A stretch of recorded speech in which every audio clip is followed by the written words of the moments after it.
In today's video I be discussing something जो कि हमें बहुत ज़्यादा बॉदर करता है और वो है scalp itching. So in this video I be telling you about the 7 reasons for scalp itching. उनके क्या क्या रेमेडीज हो सकती है जो कि आप कर सकते हैं एंड किस किस कंडीशन में आपको डॉक्टर को कंसल्ट करना चाहिए और आपको अपना कैसे ध्यान रखना चाहिए अगर आपको स्कैल्प इचिंग की प्रॉब्लम है. So hello everyone, my name is doctor Shivam Goyal. I am an MD dermatologist at doctor Shivam's hair transplant clinic Jaipur and today I will be discussing the 7 reasons for scalp itching. 7 reasons for scalp itching. Number 1 is dandruff यानी कि seborrheic capitis.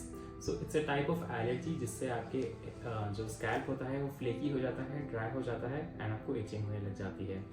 Second is a tinea infection यानी कि ringworm infection जो कि fungal infection होता है of the scalp जिससे कि आपको इचिंग होने लग जाती है. Third is a head lice infection यानी कि जुएं जिससे कि बच्चों में मोस्ट कॉमनली स्कैल्प में इचिंग होती है. The next common cause is an allergic contact dermatitis जो कि कई बार हेयर डाई लगाने के बाद भी स्कैल्प में इंटेंस इचिंग या फिर फोड़े फुंसी भी वहाँ पे होने लग जाते हैं. उसके बाद आता है सोरियासिस जो कि कभी कभार स्कैल्प पे भी लिमिटेड होता है. सोरियासिस जो होता है एक तरह की स्किन एलर्जी होती है और उसकी वजह से भी इचिंग का सामना करना पड़ सकता है.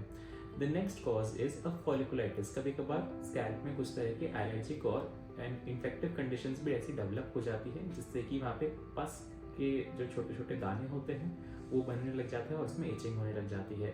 And the last is urticaria जो कि हाइव्स जिसको हम कॉमनली कहते हैं जिसमें रेडिश जो एक तरह से निशान होते हैं वो आपकी पूरी बॉडी में होने लग जाते हैं और सर पे भी वो इंटेंस इचिंग कर सकते हैं.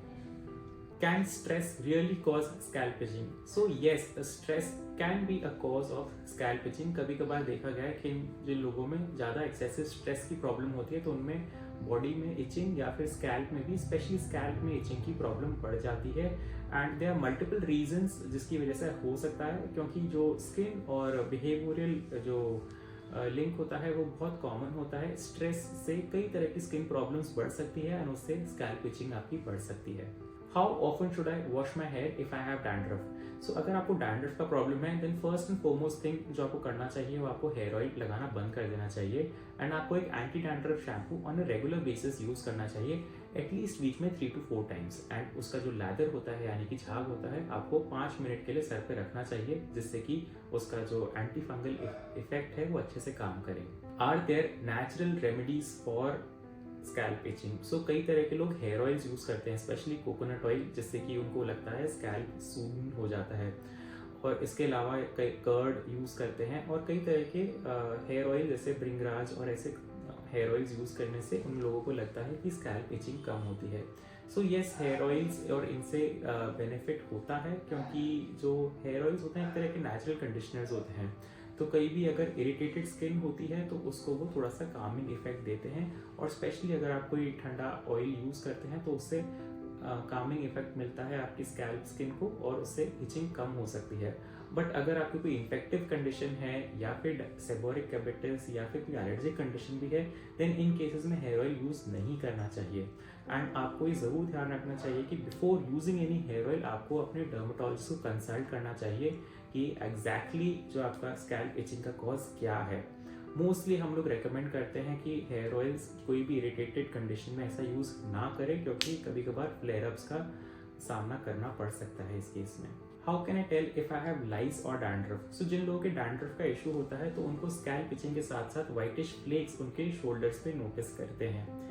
जब लाइस अगर होती है यानी कि जुएं अगर होती है तो ये लोगों को फील होता है कि स्कैल्प इचिंग जो कि बच्चों में बहुत उनमें कॉमन हो जाती है उसमें साथ साथ जो जुएं की लटें होती हैं यानी कि एग्स होता है वो भी बालों के साथ चिपकी भी होती हैं और कभी कभार जो जुएं होती हैं यानी कि लाइस वो चलती हुई भी दिखती है. तो इससे आप डिफ्रेंशिएट कर सकते हैं कि लाइस से प्रॉब्लम हो रही है या सिर्फ डैंड्रफ का इशू है. When should I see a dermatologist for scalp itching?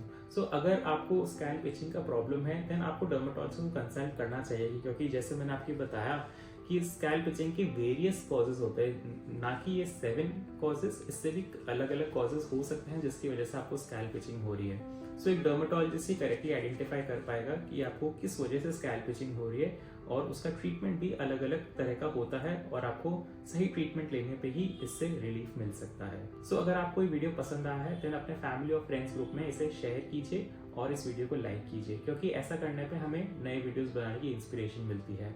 अगर आपको हमारा चैनल पसंद आया है देन हमारे चैनल को फॉलो कीजिए और सब्सक्राइब कीजिए एंड नए वीडियोस के लिए हमें इंस्पिरेशन देते रहिए। थैंक यू, धन्यवाद।